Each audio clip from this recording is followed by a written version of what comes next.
C'était un matin comme les autres. Un de ces matins où, pour éviter de me perdre, merci, dyspraxie, je retourne inlassablement au même café.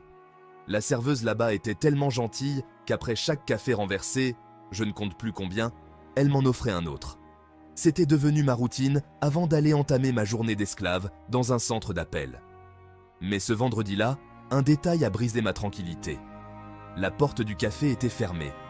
Étrange, me dis-je, mais à travers la vitre sans teint, je voyais des ombres bouger, des silhouettes indistinctes qui allaient et venaient. À l'époque, je ne me suis pas posé plus de questions. Frustré de ne pas avoir mon café habituel, je suis parti travailler, le sentiment un peu étrange, sans savoir pourquoi. Le week-end venu, je suis allé chez mes beaux-parents, pour ce qui devait être un week-end tranquille. Dimanche matin, ma femme me prépare un café, sans que je le renverse pour une fois. Elle commence à lire le journal, et tout à coup, son visage change. Elle me tend l'article, et là, je comprends. La serveuse, celle qui me souriait toujours malgré mes maladresses, celle qui était si incroyablement patiente, elle avait été assassinée, ce fameux vendredi matin.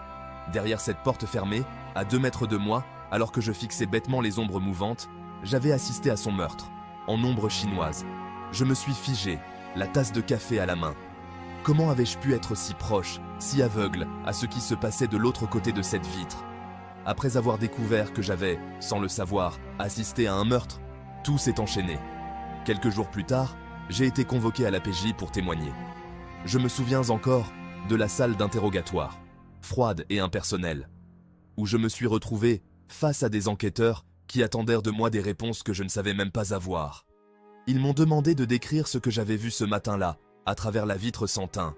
Des ombres, des mouvements rapides, rien de concret, juste ce sentiment étrange qui m'avait habité toute la journée. C'était seulement le début d'un long calvaire. Le procès a été fixé et j'ai été appelé à témoigner non pas une fois, mais 2 fois. 2 procès, 2 salles d'audience, 2 moments où je me tenais là, à revivre cette scène floue et à essayer de mettre des mots sur quelque chose que je n'avais pas véritablement compris à l'époque. Chaque question me ramenait à ce matin fatidique et je ne pouvais m'empêcher de me sentir coupable. Coupable de n'avoir rien fait. Coupable d'être passé à côté de quelque chose d'aussi grave, sans m'en rendre compte. Pendant 5 longues années, j'ai vécu avec cette culpabilité. Comme si je pouvais être responsable de ne pas avoir vu, de ne pas avoir agi. Et dans tout cela, il n'y a eu aucune assistance pour moi.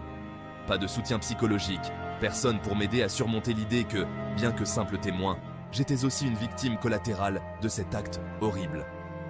Car en France, lorsqu'on est un simple citoyen appelé à faire son devoir, à témoigner, à contribuer à la justice, on est souvent laissé seul face aux épreuves. Mais au moins, à la fin, la justice a fonctionné. Après des années de procédures, de doutes et de douleurs, le criminel a été condamné à 30 ans de réclusion avec 18 ans de sûreté. La famille de la victime a pu enfin obtenir la vérité et la justice qu'elle méritait. Et malgré les difficultés, malgré l'absence de soutien pour ceux qui, comme moi, font simplement ce qu'ils estiment juste, j'essaie de garder espoir. Car au bout du compte, la vérité a été révélée et le coupable est derrière les barreaux. Ce n'est peut-être pas une fin parfaite, mais c'est une fin juste.